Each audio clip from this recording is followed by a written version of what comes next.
Welcome to Grit, the Real Estate Growth Mindset podcast, hosted by Brian Charlesworth, founder of Sisu. Sisu provides growth automation software for real estate.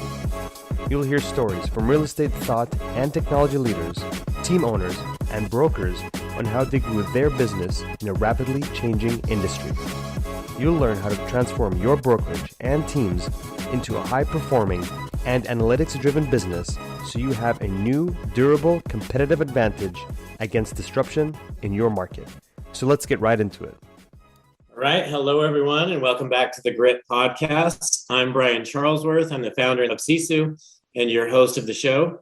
And today, I'm super excited for the guest I have here today. Actually happens to be one of our largest customers at Sisu, Doug Gieck with 8Z. Welcome to the show, Doug. What's going on, Brian? Happy to be here. What's up, real estate world?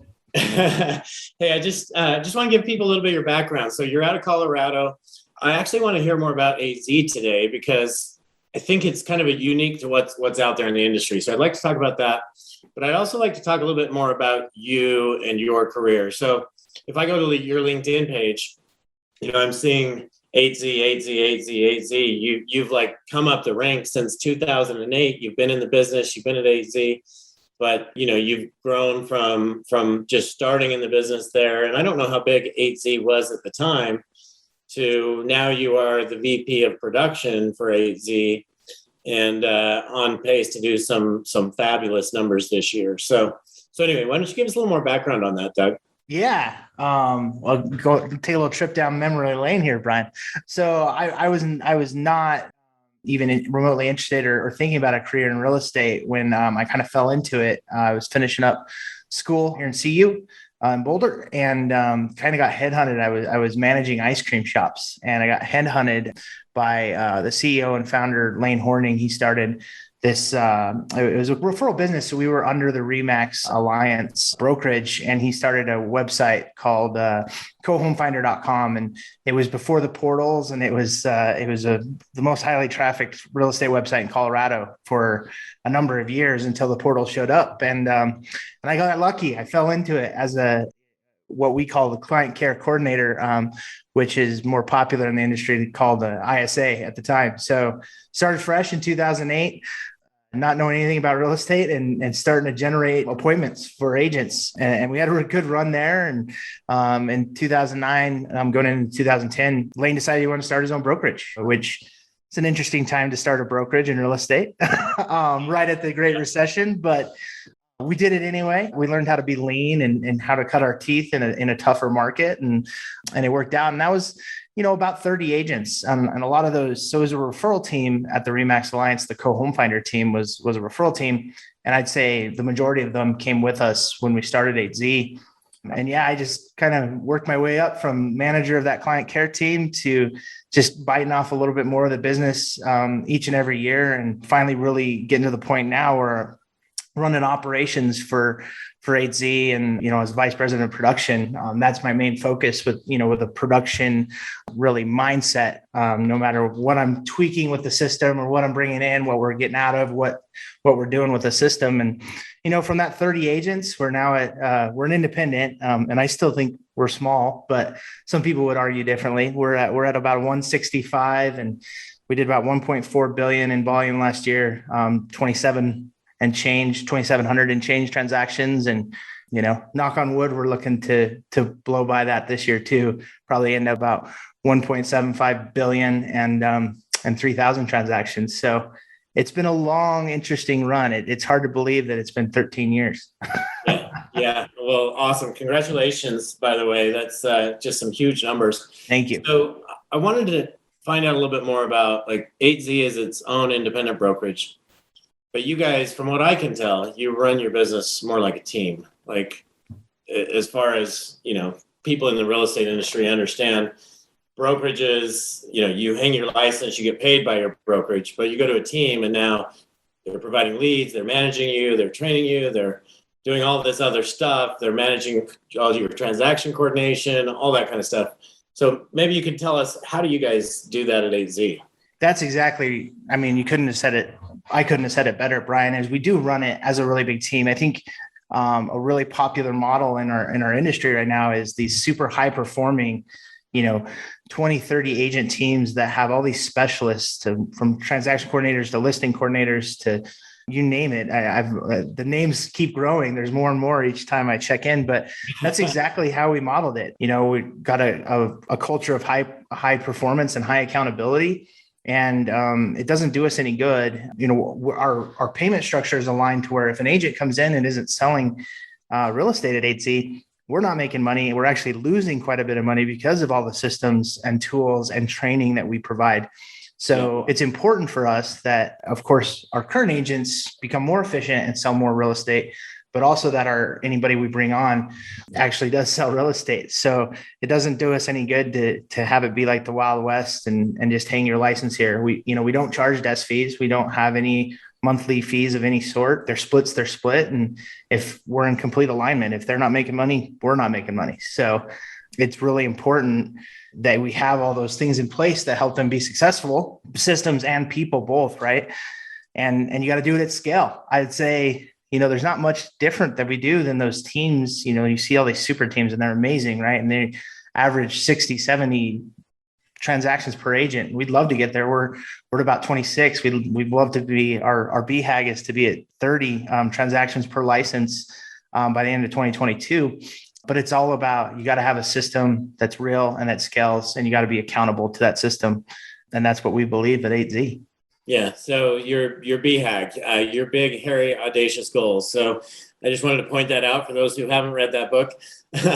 But so you want to get to 30, and I've got to tell you, 26 for a team or a brokerage, 26 transactions per agent is awesome. So we're happy. That's why it's big and hairy, right? It's going to take a lot of work. And of course you're going to have people doing 50 and 60 and people doing 20 and 15 and on the up and coming. But if we can average 30, we're happy. I think we talked about this last time we chatted, but we drink a lot of Jim Collins Kool-Aid around here. So if you haven't read Built to Last and Good to Great, get those on your list. They're great books. Those are two great books. So you started out as, you called it client care, but that's the same as ISA in real estate or SDR in software, sales development rep. So basically somebody on the phone setting appointments. How many ISAs do you have in your business today? Yeah, it's really cool. The ISA team, when I started, was at 6, and I'm currently at 3. I think there's a few reasons for that. I think we got a lot more efficient. And, the internet side of things is really it's responsible for 15 to 20% of our transactions in a given month. So it's definitely not all our eggs in one basket. It's a piece of the puzzle. I think it really helps agents build a nice database, but it's pretty maddening that we talk about, 5 or 6% conversion rates and get excited about them. That's a failing business and by any other stretch of the imagination. Right. But if you can add it to a piece and your agents, you can get them 1, 2, 3 deals a month from those internet lead gen sources. Boy, the referral networks that happen after that. And if you have a sphere system to really help agents develop a database, some pretty magical things happen downstream with that 5% success rate. And, in regards to how we were able to scale without really growing the ISA team, I think a lot of your resources these days are starting to handle that middle of the funnel. Like internet lead resources are starting to really realize that that's a critical piece, and you can't really have productive agents. And, it's a high burnout. I'm not saying they can't be productive, but when you're in it, that piece just falls off because you get a sphere of influence. You have all these other things going on, and it's not fun. It's the hardest part of the job of trying to prospect internet leads all day. So I think agents really outgrow it. And we just decided from jump that's how we were going to do it. We didn't want high burnout. That's why we really don't have a retention problem at this point. I think that's a big part of it because we take care of that dirty work for them. And in a lot of other aspects in the ISAs, that's just one piece of it, right? Yeah. So you guys have gone from 6 ISAs, and how many agents did you have back then when you only 30? 30 agents. So 30, 35, somewhere in there. Now 3 ISAs with 160 agents. And how many appointments? And the reason I'm asking you this, a lot of our customers, I think every team, let me put it this way, I think every team with 10 or more agents has realized they should have ISAs now over the last 12 to 24 months. And if they don't already, they're building out ISA teams right now. So I'd love to get your advice on that front? Like how many leads should an ISA, how many appointments should an ISA be able to set? And then my experience, because I watched this in Sisu, these conversion ratios, my experience is that the conversion ratios from set to met are extremely much lower when it's an ISA setting the appointment. So maybe you can correct me if I'm wrong there. No, I think you're right. I think and it's all about how people are doing it. You better have a really good process dialed in. I would say anybody that's thinking about bringing on ISAs or leveraging a system, there's hundreds of them out there now. There's no shortage of ISA providers out there, but you better really be clear on what your goals are and how you're going to transition from ISA to agent. Is it a direct handoff? Is it just in the system? Are you setting appointments? That's all really critical, because you're right. Nothing good happens in the time that, agents are going to probably be better at it, especially agents that are young and hungry and have time to prospect, because nothing good happens from the time that a phone hangs up, right? Every second that passes is going to hurt your conversion rates. So, we've been a huge proponent of direct connect when we're making that handoff. And it's all about building a system. Like, ISAs are a really high turnover position. So at 8Z, and trust me, I went through the struggles. This wasn't all like from the beginning, right? Is I would have an awesome person and then I'd lose them for whatever reason. They became an agent. They went somewhere else. There's a million different reasons why you lose somebody. And then it's like starting over. But if you have an actual system that scales and you can plug and play into it, you can kind of have turnover, and it doesn't it really doesn't cause a lot of ruffles into the system. And luckily, we were able to scale down because of it. So build your system, really know what you want to measure and what your goal is, and then build a system first. You're going to tweak it, I guarantee it, but it'll go a long way instead of just putting a butt in a seat and trying to figure it out. That's harder. So something you just mentioned, but we blew over it very quickly, which I think is key.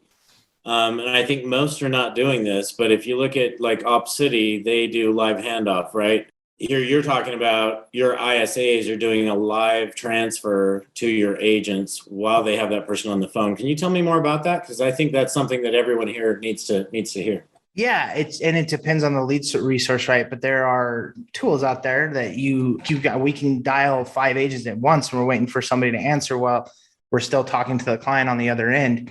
And you're just waiting for an agent to pick up. So speed to lead is still critical. And then you make a warm handoff, and that hang up where all the problems happen, you're just essentially eliminating that. And look, not all leads are created equal. I think there's a lot of lead resources out there now, Zillow and Flex and all the things they're doing. I think there's a lot of that. OpCity is a great example of it, where sometimes the lead resources do go direct to agent. That's another reason why I've been able to scale back and I don't need as many ISAs, is because these lead resources are kind of taking over that piece. But the most successful ones are always direct connect. It's a better way to go. Trust me. Your conversion rates will skyrocket if you're direct connected. So you guys have this website that's super successful, that was one of the best before any of the Zillows came around, right? Starting to generate their own leads. So you have this great website, but it sounds like are you part of Zillow Flex and OpCity? Is that what I just heard? Yeah. So we do, we have been partnered with Zillow for a long time. So we had the website, which really became obsolete. That was kind of the crossroads, right? Are we a tech platform or are we going to be a real estate brokerage? We chose real estate brokerage, and we let that site, it was an old horse and it did its work for the longest time, and we finally killed it. I mean, we still get SEO juice that points to our new websites from it, all that crazy stuff. But I think we made a really clear decision on whether we were going to be, a tech company or a brokerage. And when we became a brokerage, we started looking at new lead resources, and we've had a long partnership with Zillow, and it's been a fruitful partnership. And it's gone from all kinds of, we had a brokerage platform, single agent platform. We like to mess with things, and all the way into Flex now. And that's going well. And we'll continue to do that while we can. And I have engaged OpCity quite a few times. It never really got worked out. And we, for some reason, Realtor is a little bit lower conversion ratio, but I'm probably ready to start spending some more money and tie that back on. Bottom line, Brian, I'm always playing games with hundreds of different lead resources. I Yeah. don't like my eggs on one basket, and I like cheaper leads, of course, who doesn't? So I'm always tweaking it, and it's probably about time to bring realtor.com back in the mix. But as of right now, we're not partnered with them. Okay.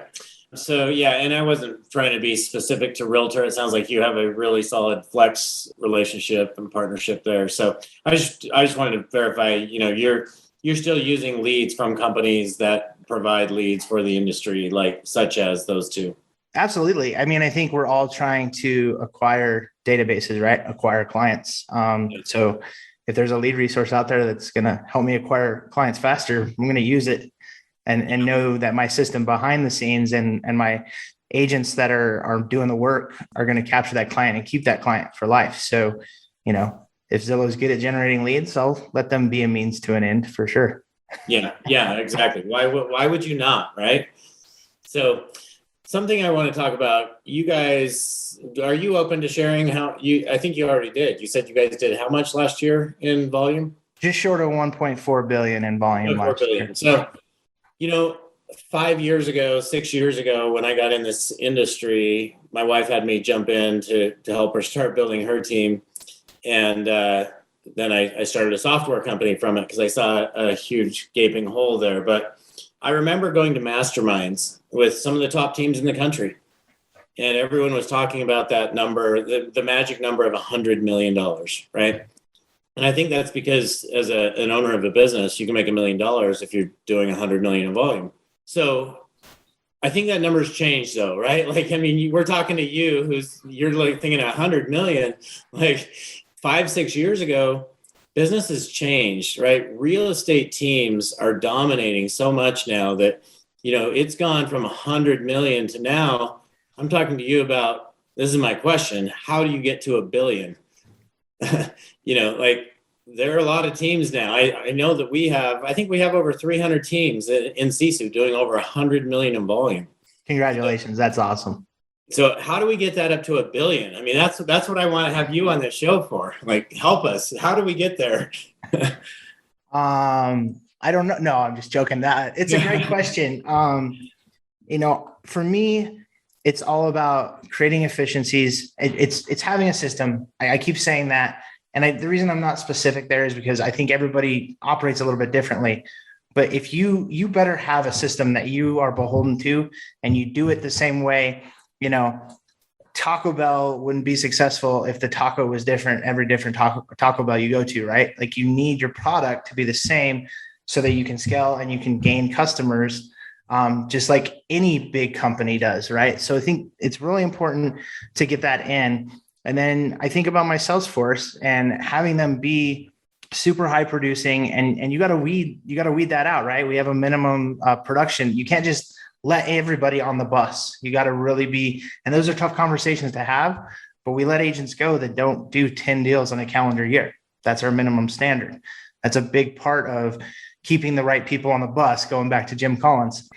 So a system and your people are of course the two biggest factors that can possibly, it's probably people before system if I'm weighting them. Yeah. And then you got to find efficiencies. And I think, when I started really pulling back technology, Brian, we've had this conversation 10 years ago.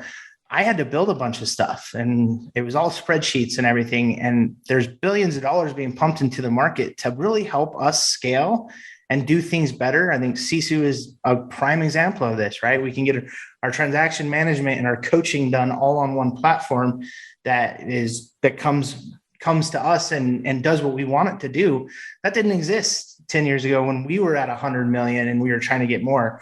I mean, the simple answer is just do what you did 10 times, but that's, you can't scale. It's impossible, because I know there's a lot of $100 million teams out there going, I bust my butt every day. There's no way I can do more. So you got to create these efficiencies through, again, having a system, getting the right people on the bus, and lastly, measuring against that system and having it all integrate to create efficiencies. So how can you eliminate clicks for all your specialists, all your team members that are there? How can you eliminate clicks and time not spent in front of clients for your sales force? The more you can do that, the more real estate you're going to sell. Yeah. So you and I know, share the same vision. Whenever I talk to you, we're always talking about these ideas, and you're like, yep, that's the future. So I remember meeting you a few years back, and you told me that you had actually developed a system that does what Sisu does. I mean, it sounds like you guys were pretty hardcore tech, trying to decide, are we going to be tech or are we going to be a brokerage? So what kind of tech did you develop? And then, you talk about this system. Like, I think it's right now, a lot of our listeners are probably going, so, what are you talking about? What's the magic system? Yeah.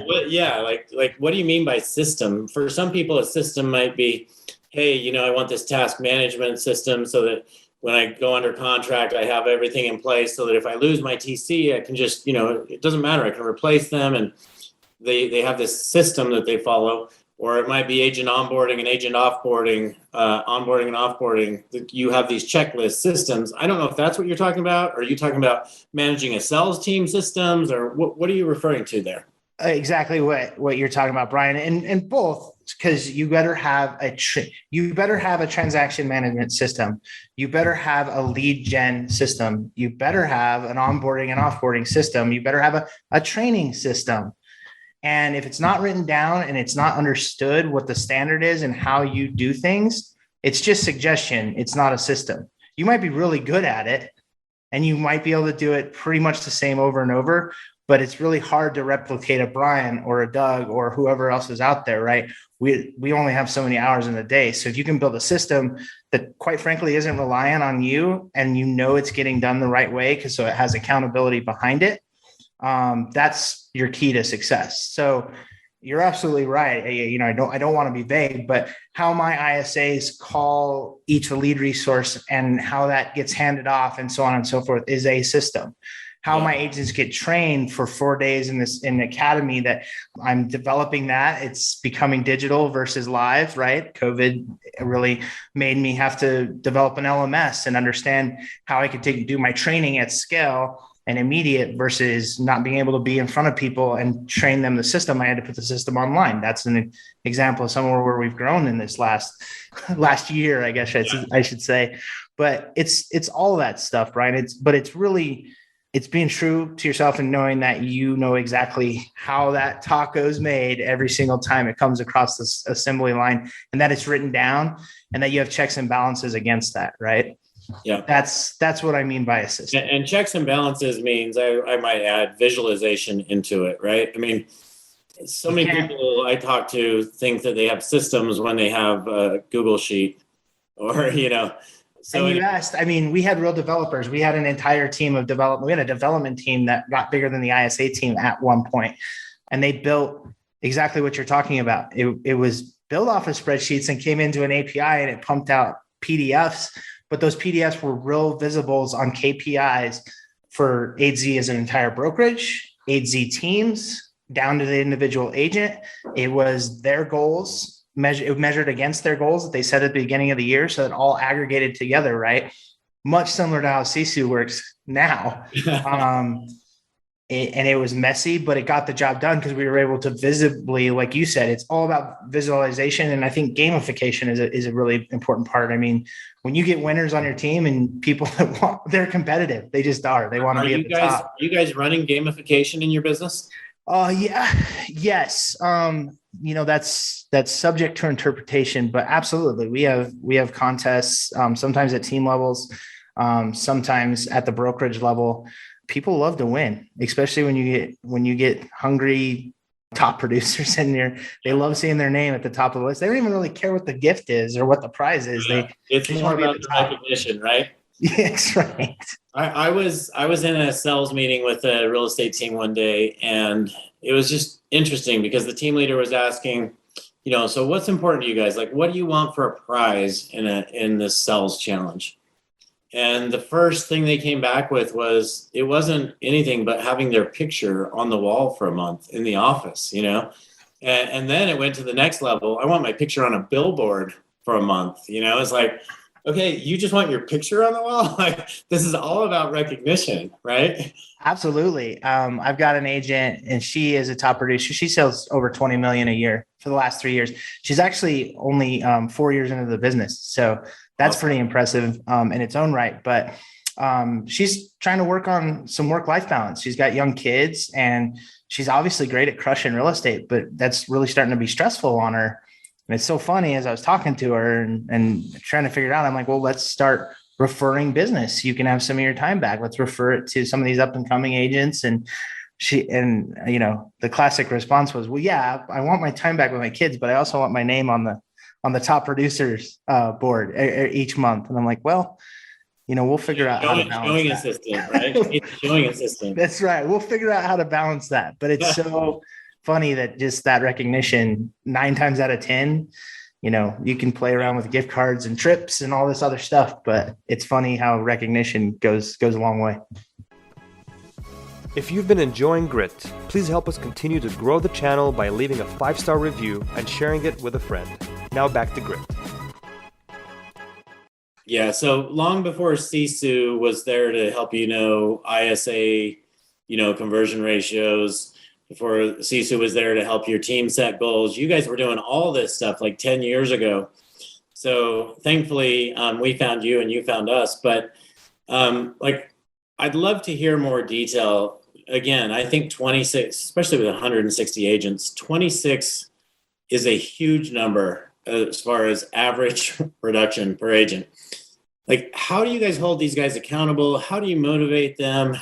If I'm out there right now listening to this podcast, I just try to put myself in a team leader's or broker owner's mindset. Like, how do I get to that? Because you guys have done an incredible job. I mean, like 8Z, I think if you go outside of Colorado, a lot of people don't know you, even though you've been nationally recognized now, many times by Inman and other people like that. But in Colorado, I mean, I'd be shocked if someone doesn't know who you guys are. We're pretty well known in Colorado. Yes. Yeah. No, I mean, we're pretty humble, right? We kind of, we keep our head down. We're not, maybe we need to brag more. We probably do. So that we can start growing. Cause that's the next piece is that's why out our recruiting system. What's that? I got you on here today so we can brag about you. But. Exactly. It's trying to think of the best way to word it. To me, it comes back to it truly does start with Jim Collins and getting the right people on the bus, because you'd be surprised when you get the right people on the bus and you stop worrying about you. I say as a team leader or as a managing broker. When you say get the right people on the bus, so I take that 2 ways. One is hiring and recruiting the right agents, but the other is having the right team around you supporting those agents. It's 100%. It's 100% all those things, because if it can take one seat to derail everything. And sometimes you're moving the seats around. Sometimes this is the right person but they're in the wrong seat, right? So you're always trying to fine tune your bus and who's on your bus. But I'll tell you, when you get the right people on your bus, something magical happens to where motivation becomes a core value and part of what happens versus something that you're always constantly having to battle with, right? Like, how do I get people to do more? And sometimes you got to be okay with letting those top producers not do more and figure out how to find work-life balance and how to find insurance for them and medical care. And how do you start making their life better so they stick around with you and stay on your bus? That to me is key number one. I think that's where it all starts is your people. Right now we're doing some things with Sisu to get transaction management up. And in that, we're kind of evolutionizing our traditional TC role. That's all about us putting people in the wrong seat on the bus, right? So you're always working on it. But a lot of times when you get unified, they all move forward together without a ton of push, because that's the culture that you breed. That's what comes out is everybody has the same mission, right? We're all trying to accomplish the same thing. That's why everybody knows our BHAG. Everybody knows our core purpose, and our core purpose for 8Z is real estate's broken and we're fixing it. I mean a lot of things. That's our North Star though. Is it ever going to be fixed? No. There's a lot of brokens for the consumer. There's a lot of brokens for agents. There's just a tons of broken, and we think we can fix it one transaction at a time, but we're unified in that front, which really helps with the motivation, right? Mm-hmm. And we do some fun things like everybody that sells 10 million, we go to Mexico every year on the brokerage. And you have a President's Club trip or whatever you call it. Exactly. Yeah. We call it Club 10. And it's for a leader. It's about being Batman, or excuse me, about being Robin and not Batman. It's about, said. It's about, putting them in the seat and helping them get better versus I'd say that's the number one thing I see with your traditional real estate team is you've got the rainmaker. I mean, we've defined these terms. You've got a rainmaker who's the only name that anybody knows, and they can't figure out how to scale because all they're doing is having their minions underneath them burn out and want to decide that they want more eventually. Well, at 8Z, not many people really know Lane or worry about him. We put the agent's brand in front of 8Z's brand, and that's worked out pretty well. I think that's been a big part of why we scale, because we're helping them build amazing businesses versus just thinking about ourselves. So yeah, makes sense. I think that's a key for the leaders. Yeah. So we did something at Sisu, I don't know, it was probably 6 to 9 months ago. We had some large enterprise customers that we're working with. We haven't announced anything with, but they asked us, they said, we really want to understand the numbers of somebody that comes onto Sisu. Like, how does that impact their business? Just this, they were trying to understand the sales performance side, not necessarily the back office side. And so we went and looked at all of our stats, and we found that our average customer increases, meaning a team or a brokerage, increases their sales volume by 107% year over year, which is a great number. And then we found that our average team, our average agent increases their production by 28% year over year. So what's the difference? Obviously, there's two ways you can grow a brokerage or a team. One is to recruit agents. One is to increase agent productivity. But what we found is our teams haven't really been focused on recruiting agents. I think what happens is, if you're leading somebody, and I think it comes down to leadership, if you're leading somebody to have positive accountability, to meet their goals, it really changes the way you manage your company. And I think you attract, like, you guys turn people away, right? You're attracting the right people because the right people want to be led that way versus, just trying to come in and give better splits, because if you're all about giving better splits, they're going to leave you when they find a better split, right? Yeah. So, anyway, I just want to get your thoughts on that, because that's been our experience in just researching this at Sisu. And now that we launched about 2.5 years ago, coming up on 3 years now. So I couldn't agree with you more, Brian. I mean, shocker. 8Z is not the cheapest brokerage out there. So if you're looking for a good split, I mean, our splits are great, and they get better as you perform, but we're not the cheapest. And there's a reason, because of all the stuff that we do. But I think when you find those people that crave that support and really see how you help them build a good business, but winners want to be measured. I mean, high performers want accountability. Like, I hate that accountability is such a 4-letter word and scary. And, oh my God, somebody's going to be watching what I'm doing. Winners want to be coached. They want to be held accountable so they can get better. And that's the reason we signed up with Sisu. We had our system that was old and broken, and you guys had this new, awesome, flashy system. But that's the essentiality of why we signed up with you guys, because we want to hold our agents accountable, and we want them to get better and to help their business grow. And you can do that at scale with the Sisu system.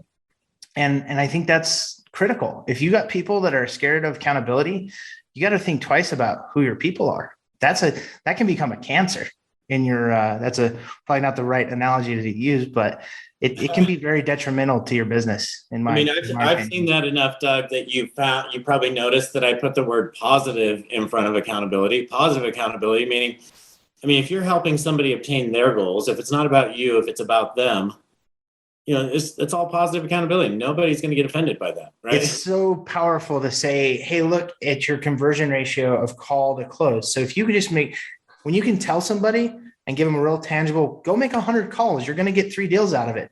Yep.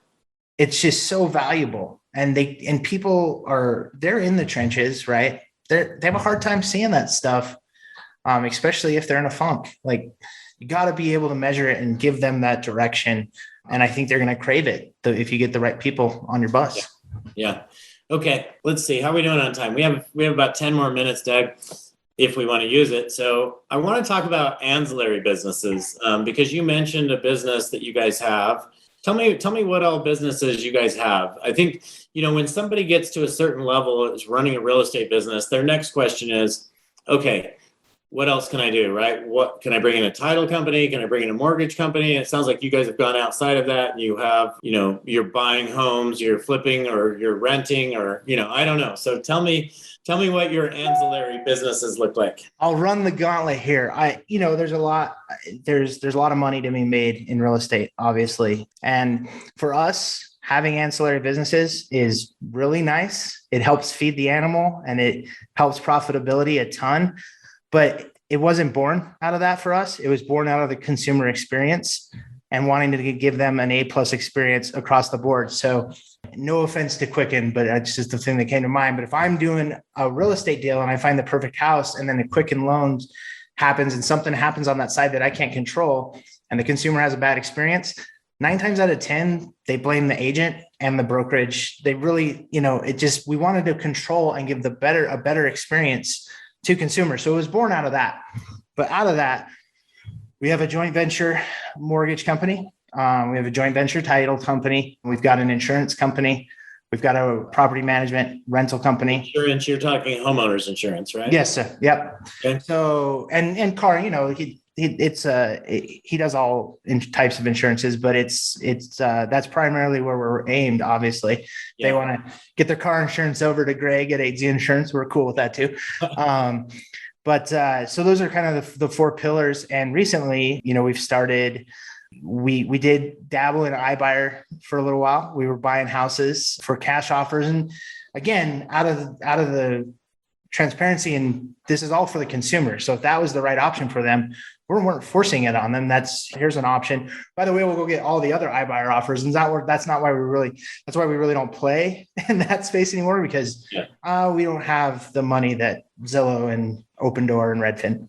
So when you go to a listing appointment, are you taking out the prices that those companies would offer for their home as part of your listing? We take instant cash offers.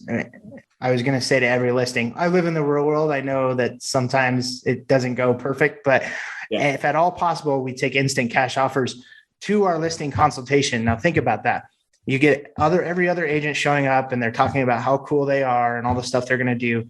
You can show up with offers to your consultation. Do you think that's a little bit more impressive than what the other listing agents are bringing to the table? And they don't have to accept it. And that's the beautiful thing. We're Switzerland. If these are compelling to you, great. We can help you go get the offer, sign my listing agreement. If you want to go open market, great. We can help you with that. We're really good at that too. Here's sign our listing agreement. So they're no longer choosing between us and another brokerage. They're choosing one of our options. I think what that does is it just builds trust that you're there for them no matter what, right? I mean, here's this company that will buy your house for this price. This company will buy it for this price, or we can list it. We think we'll get this price. And the more, everybody's making it sound easy, but they still need a realtor to help them, because they're going to negotiate with that. Whoever pick your iBuyer, you're going to negotiate with them. They're going to need representation. It's the same game we've always played. They just are scaring the industry by the way they're doing it. But you guys can all be the solution, for your clients, regardless of what. And now we've got really cool things like buy before you sell. There's a lot of companies out there, Homeward, Knock, Easy Knock, that it gets a little annoying trying to remember them all, but these are things that the consumer really wants. And you should be putting them in your technology stack and how you sell real estate. There's no reason you can't be the provider for all those things. I think a lot of people in real estate, this is just my take, but I think a lot of people in real estate get afraid when something like that comes in and they're threatened by it. If you embrace it, there's a lot of people that don't even realize you can get paid that full 3% commission every time you take that to an Open Door or to a Zillow. So why not take advantage of that, right? It just makes you look even better. Sometimes more. And now you're not paying for professional photography and staging. There's some real benefits to it. Again, we're not trying to steer clients towards it, but if it's right for them and their situation, recently some of the offers that you get from iBuyers are like, whoa. Yeah. I would take that instead of going to the open market. Yeah, because they're trying to disrupt the industry, right? They're trying to gain market share. Trying to get market share, exactly. And I think a lot of people don't realize that they still need the real estate agent to really do that. I mean, obviously their goal is to get to where they don't, because then there's more money in it for them. But today they need the real estate agent for that. I would argue more so, because now you're dealing with Wall Street and a big company that, I mean, don't make any mistakes. Their goal is to make money. Yeah. And you need to be represented as the consumer. Yeah.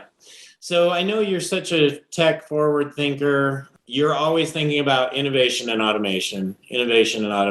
So do you have any last words about that you want to leave with people before I ask you a few personal questions in our last minutes? Yeah. You know what? Really make sure you're partnering with open-ended systems that have the ability to integrate. That's the future. And Sisu is a great example of it. You guys have tons of partnerships already with, you guys are CRM agnostic, kind of, for the most part, for those CRMs that'll talk to you.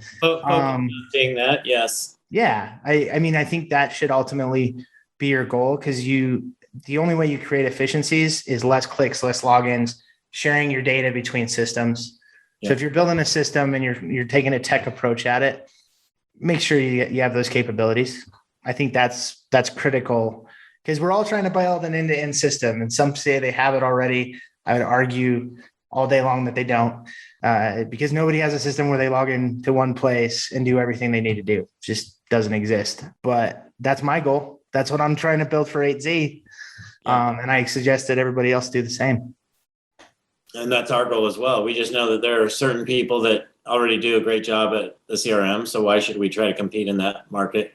Right. Or there's already, you can be completely integrated with them across. Yeah. You stay relevant. I think that's the funniest. It's just like the accountability conversation we had is they're like, oh, I can't do that because now I'm ruining. Like, stay in your lane, do what you do really well for the most part, and you'll always be relevant. Yeah. As long as you can talk to other systems. Yeah. Great advice. Okay. So I know you're a Jim Collins fan. Outside of Jim Collins, and you can share Jim Collins if you want, but what is your other favorite book or even favorite source of learning? What do you do? I know that you're constantly trying, you're focused on taking your business from here to here, even though you're where most people want to be. You're like, hey, how do I get to that next level? So what do you do on a daily to keep ahead of that curve? Boy, I definitely try to read about 15 pages every day, regardless. And it might be pleasure reading, and it might be a little development reading. But I definitely try to read every day. I think it's really important to take that time. One, it's a release valve for me to relax for a sec and get out of not only the business, but I got little kids and trying to do all of it at once. It's good to decompress. A book that I read almost every year is The Alchemist. I think it's a great book for just in general, for anybody that is interested. It's an interesting story. It's a little bit pleasure and developmental growth. If you haven't read it, I won't reveal too much so you can enjoy it when you do. And then another really impactful book recently. So, Lane is our CEO, but he's, transitioning. He's kind of out of the day-to-day. He is running our secondary company, Zavvy, or our sister company that is a SaaS program for all these power buyers that I was kind of mentioning. But Rocket Fuel was a great book. As Ryan being the president and me, the vice president, he runs the day-to-day really with the agent side, and I focus on operations and production. Rocket Fuel has been a really powerful book to help us find our flow together. Yeah, I think Rocket Fuel is something everybody should read at some point. It's going to help you realize where you should be playing and where you shouldn't. Right? Absolutely. Yeah. That's my thing today. Stay in my lane. Yeah. Awesome. So you are a family man. You coach your son's baseball team. You have 2 kids. Is that right? 2 kids. That's right. Yeah. And so, a lot of us, when we get into the business world, it can be easy to forget about your family. So how do you balance that? forcing myself to make the time. And what I mean by forcing is you talk to disorganized folks out there and a calendar seems like the most daunting thing on earth. But the paradox in my world is that a calendar sets you free. Because if I calendar in playtime with the kids or Sunday coaching time, I'm making a commitment to myself and I actually do it.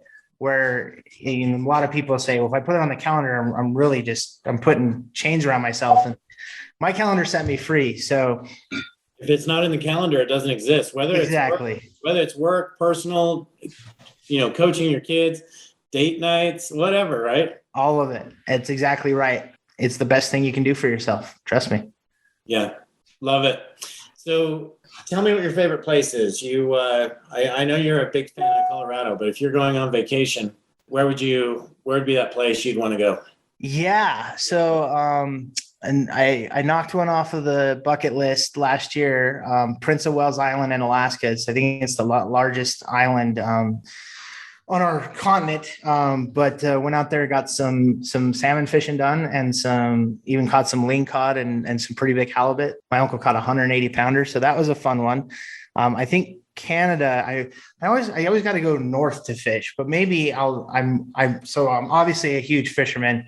I'm thinking I might need to go to Florida and do some stuff. I got a buddy who's getting married soon and that's kind of his bag of tea. So I'll see if he can get me out there to do some deep sea fishing, catch some of those exotic fish instead of the northern cold fish.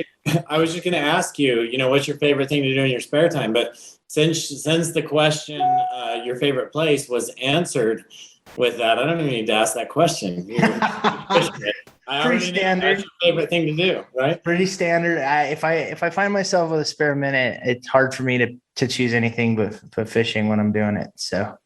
Great. So, Doug, how do people get a hold of you if somebody has, some questions, wants to reach out, wants to learn about being a part of your brokerage, whatever the case is? Absolutely. Of course, you can find me on LinkedIn and Facebook, but 8z.com, and you go to our people and you'll see me, and you'll see me golfing too. I do a little golfing as well. We've got some fun lifestyle photos on there. And guys, I'm an open book. I'd love to help you with anything.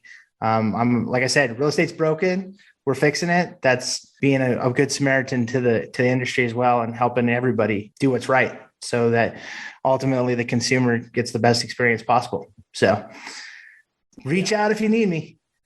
Yeah. See, you're fixing real estate. We're fixing real estate. See, we all have this same vision. I guess that's why we get along so well. Doug, thank you so much for being on the show today. It's always just enlightening to spend time with somebody who's so far ahead. I mean, you're 10 years ahead in the ISA front of where most people are. And I think you're still that way. Some of the stuff you're doing today, such as owning insurance companies and some of the other things, that's where people are going to be in 10 years from now. So you guys are way ahead of the curve. You constantly are there in production and in just the way you think and the way you do. So thanks for sharing all of that with us today. And I'm looking forward to the next time I get to spend time with you. Yeah, no problem, Brian. It's an absolute pleasure. You guys are amazing. Thank you for the kind words, and have fun out there, everybody. And to all of our listeners, thanks again for joining us this week on the show. We're stacked with a lot of great guests in up and coming shows, and appreciate everybody taking time to spend 30 to 60 minutes a week with me and our guests. So thanks, everybody. We'll catch you next week. Thank you for joining us on our podcast. If you have an interest in a free 7-day trial of Sisu, go to sisu.co, sisu.co. Make sure that you use the coupon code GRIT, that's GRIT, to waive all your setup fees and receive a 10% discount on your subscription. If you enjoyed listening to this podcast and want to subscribe, search GRIT, the Real Estate Growth Mindset, on iTunes, Spotify, or Podbean. And with that, we'll catch you next time. Take care.